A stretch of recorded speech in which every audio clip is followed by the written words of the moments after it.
So you may all be wondering, Halloween, you talked about horror a little while ago, but how about did you give some of your own ideas for horror, or perhaps you should elaborate slightly more? And yes, perhaps I should have done, or perhaps I should talk about it some more. It's going to be quite a short video, because I'm just going to really go over a quick couple of ideas on what I personally think would improve a few horror titles, and a good idea, just a scene setting, showing you kind of what I mean. The main thing, really, that I think will improve a horror title over, say, a jump scare simulator, if you like, is the knowing of when not to do stuff. The main thing, of course, knowing when I should be scaring the player, or when will doing nothing scare the player more. And a lot of games just think I should keep throwing weird shit into the mix and go for it, and I don't honestly think that really works all the time. Like, even Condemned, like, you have a few tense scene with Condemned, but 90% of the time it's just constant, there's a bum, there's a man, there's some mannequins. And, like, while it can be creepy at times, it can get a bit overwhelming to the player, and I think you get a lot more out of a horrible situation if you show when there's absolutely nothing happening at all.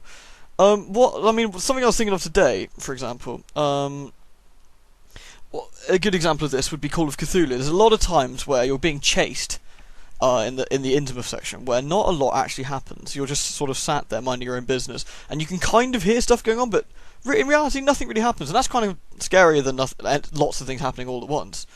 Another example would be Dead Space 1. There's a lot of times where you expect something's going to do something, or like something's going to come out to attack you, but it doesn't in the end. And they had that down. They knew what they're doing. Penumbra, same thing. Amnesia, same thing. These are horror games that knew when to do something, when not to do something. And then you've got horror games that think, Cry of Fear would be an example, where they think the scariest thing to do is constantly go, boo! Ha-ha! Are you scared? Boo! Whoa! Jumping! Whoa! Dude, look at that stuff! Whoa! Monster! Whoa! Bang! Bang! Bang! This is kind of like the Resident Evil approach, I suppose, where there's always things going on. You never have any real downtime. Remake kind of got it alright with the whole Crimson Heads and stuff. Like, you didn't expect that. That was creepy, and you're like, whoa, and you're all very tense and wary after that. So yeah, that's just a quick thought. The other thing is sound design. Now, sound design is incredibly important in a horror game. It can change everything. You can do scares without doing scares, if you know what I mean. You probably don't. Let's explain. So, I will give you a scenario. Like, think about this, right? You're in a situation where you may or may not be armed, it doesn't really matter. You're in a long, thin corridor. There are doors to your left and right along the corridor within, 10 meters of each other. You can sort of see behind the doors, and you may see shimmers or shadows. And the only thing that's actually going on in the game, the only thing that actually matters, is you getting towards the end of this door. So you slowly walk towards this door, and you can hear your footsteps going 1, 2, 3. Now, as you get further and further, you can still hear your footsteps. They echo down this long corridor. Nothing out of the ordinary. Then all of a sudden, if you start adding a second set of footsteps, so you walk, and then you hear another dunk-dunk behind you. You turn around, but there's nothing there. Now, you don't even need to make a scare there. The player is now immediately ridiculously on edge. In theory, if this works properly. At least it would be, in my opinion. But, so you got someone who's now on edge. All you needed to do was add a tiny bit of sound to imply someone might be there. You don't even need to show someone being there. As you walk through this corridor, you can see things in peripheral vision, as much as you can with the video game anyway. And you see, like, something go past the door. Nothing technically needs to come out. Nothing actually needs to happen for this entire corridor.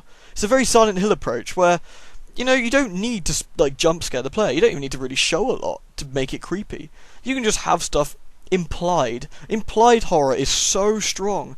Think about the amount of movies you see where implied horror is sort of there.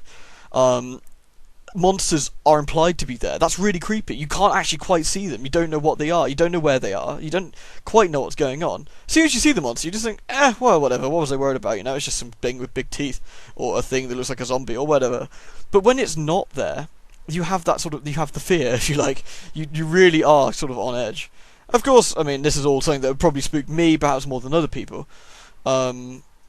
I prefer, certainly, the Lovecraftian style of unsettling horror and the sort of fear of the unknown, as opposed to the monster and the zombie kind of horror. Zombies don't do anything at all for me. I don't find zombies interesting in the slightest. The craze is passed me by, really. You're a shambling undead thing. Great. What do you want, a medal? I think the whole, Eternal Darkness' style of horror, where it's creepy because there are things behind the veil. You're not going to be, sit there, shaking in your boots, but it's just unsettling. I think the Ulioth Guardian, instead of the Xelotov one we saw the other night, is a gigantic scorpion-style monster with this huge hood thing that opens up, and it's creepy, and it's made out of skulls. You don't know what it is, and it chants weird shit and teleports around the room. You don't really understand the situation. And like Maximilian did in the latest chapter, spoilers if you haven't seen it, by the way, just a heads up for Eternal Darkness, later set.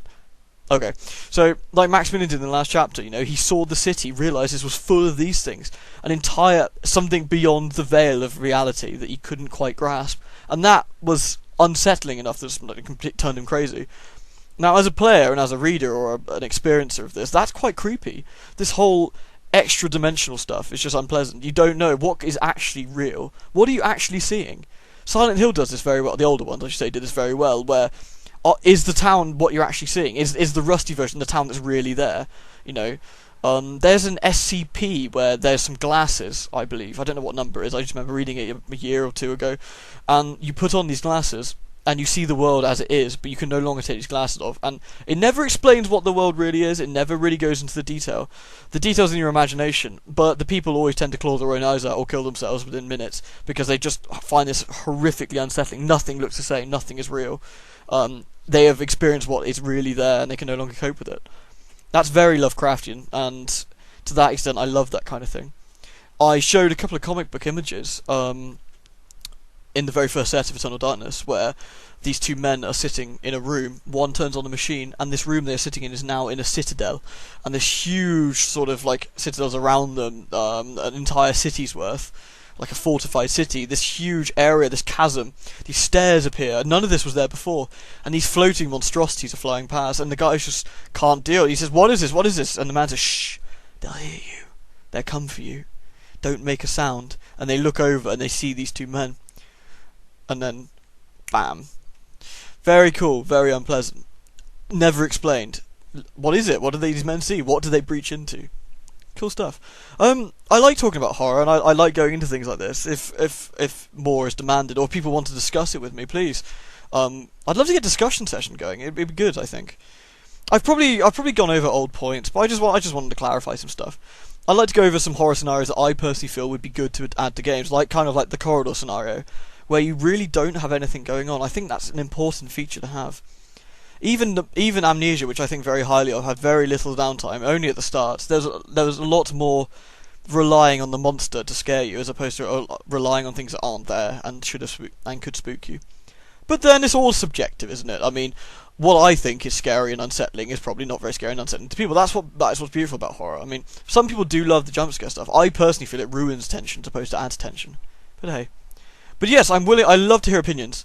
The other thing, the Eternal Darkness set people said was a bit weird. I look at the raws and I've looked at the compressed. There's nothing wrong with it. I think it's YouTube, and I'm hoping that might sort itself out. If it doesn't, I could upload it again. It wasn't that bad when I watched it. It was only on the walls and a few stuff, so I'm tempted not to because of how long it takes. If necessary, or if it's really, really required, I will do so. And maybe if the next set does the same thing, I will go and redo them or re-encode them slightly differently, just in case. But otherwise, yeah. So that's that. That's my little horror talk. That's all. Maybe call it Helloween Talks Horror. I don't know. We might go with that. Yeah, so, well, thanks for listening, guys. I hope you enjoyed this little chat about what I feel horror is. And Stalker, not tomorrow. It'll be Sunday, probably. I may do Valkyria Chronicles tomorrow, for those looking forward to Valkyria Chronicles. So, yeah. So, cheers, guys. Yeah, until next time. Bye!